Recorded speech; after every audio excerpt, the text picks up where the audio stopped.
നമസ്കാരം. കഴിഞ്ഞ കാലത്ത് ഇവിടെ എത്തിയ ഒരു രോഗിയുടെ അനുഭവം പങ്കുവയ്ക്കാനാണ് ഞാൻ ഇന്ന് ഉദ്ദേശിക്കുന്നത്. ഇവരെ നമുക്ക് സുഹറ എന്ന് വിളിക്കാം. സുഹറയ്ക്ക് ഇപ്പോൾ 45 വയസ്സായി. വിവാഹം കഴിഞ്ഞത് 14-ാം വയസ്സിൽ. ഇപ്പോഴത്തെ പ്രശ്നം, ഇവർ തമ്മിൽ നല്ല സ്നേഹമാണെങ്കിലും ലൈംഗിക കാര്യങ്ങളിൽ സുഹറയ്ക്ക് തീരെ താല്പര്യമില്ല. അതുതന്നെയാണ് മുഖ്യ പ്രശ്നം. മറ്റെല്ലാ കാര്യത്തിലും ഈ ദമ്പതികൾ നല്ല യോജിപ്പിലാണ്. 2 കുട്ടികളുണ്ട്, സുഖമായി ജീവിക്കുന്നു. 2 പേരും വിദേശത്ത് ഒരു യൂറോപ്യൻ രാജ്യത്താണ് ജോലി ചെയ്യുന്നത്. വൈഫിന് ജോലിയില്ല, ഹസ്ബൻഡിന് മാത്രമാണ് ജോലിയുള്ളത്. അപ്പോൾ എല്ലാ കാര്യത്തിലും നല്ല മാച്ചായിട്ടുള്ള വ്യക്തികളിൽ കിടക്കറയിൽ മാത്രമാണ് പ്രശ്നം.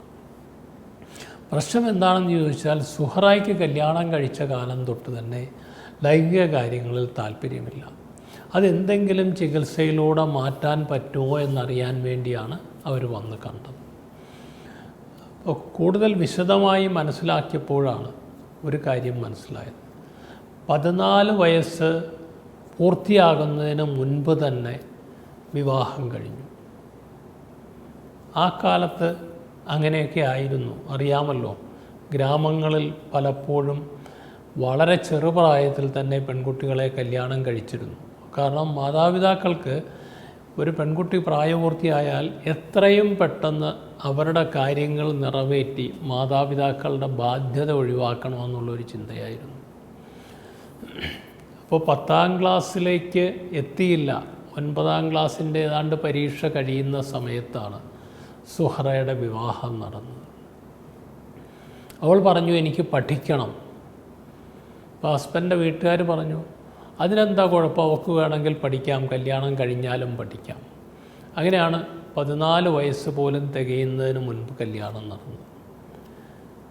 നടന്നു. ഹസ്ബൻഡ് 1 മാസത്തോളം നാട്ടിലുണ്ടായിരുന്നു. ആ സമയത്ത് അവൾ പറഞ്ഞു, എനിക്ക് സെക്സ് പേടിയാണ്, ഇപ്പോൾ ലൈംഗിക ബന്ധങ്ങളൊന്നും വേണ്ട. അദ്ദേഹം അത് സമ്മതിച്ചു. വിദേശത്തേക്ക് അവരുടെ കുടുംബപരമായ ഒരു ബിസിനസ് വിദേശത്ത് നടക്കുന്നുണ്ട്. അതുകൊണ്ട് തന്നെ ചെറുപ്രായത്തിൽ തന്നെ അദ്ദേഹം വിദേശത്തായിരുന്നു. പോയി. പിന്നീട് 1 വർഷം കഴിഞ്ഞ് വന്നപ്പോൾ, അതായത് 15ാം വയസ്സിലാണ് ആദ്യത്തെ ലൈംഗിക ബന്ധം നടന്നത്. അപ്പോഴും സുഹറ പറഞ്ഞു, എനിക്ക് പേടിയാണ്, വേണ്ട. പക്ഷേ അന്ന് അദ്ദേഹം സമ്മതിച്ചില്ല. കൂട്ടുകാരൊക്കെ പറഞ്ഞു, എടാ, കല്യാണം കഴിഞ്ഞിട്ട് 1 കൊല്ലമായി, നീ ഇതുവരെ ഒന്നും നടത്തിയില്ലേ, പിന്നെ നിന്നെ എന്തിനു കൊള്ളാം. അപ്പോൾ അദ്ദേഹത്തിനും അല്പം ഒരു ടെൻഷൻ മനസ്സിൽ, എന്നെ എന്തിനു കൊള്ളാം, ഞാനൊരാണല്ല. അതാണ് കൂട്ടുകാർ പറഞ്ഞത്, നീ ആണല്ലടാ, നിന്നെക്കൊണ്ട് കഴകത്തില്ലാത്തതുകൊണ്ടാണ് ഇത് നടക്കാത്തത്. അങ്ങനെ ആൾ അല്പം ബലാത്കാരമായിട്ട് ബന്ധം നടന്നു. ആ ബന്ധം നടന്നതാകട്ടെ നല്ല വേദന, കടുത്ത വേദനയും അല്പം രക്തസ്രാവവും ഉണ്ടായി. അതോടെ ആ പെൺകുട്ടിയുടെ ഭയം വളരെ വർദ്ധിച്ചു. പിന്നീട് ആ ഒരു ലീവിന് വന്ന സമയത്ത്, ആ ഒരു സമയത്ത് അവൾ അതിന് തയ്യാറായില്ല.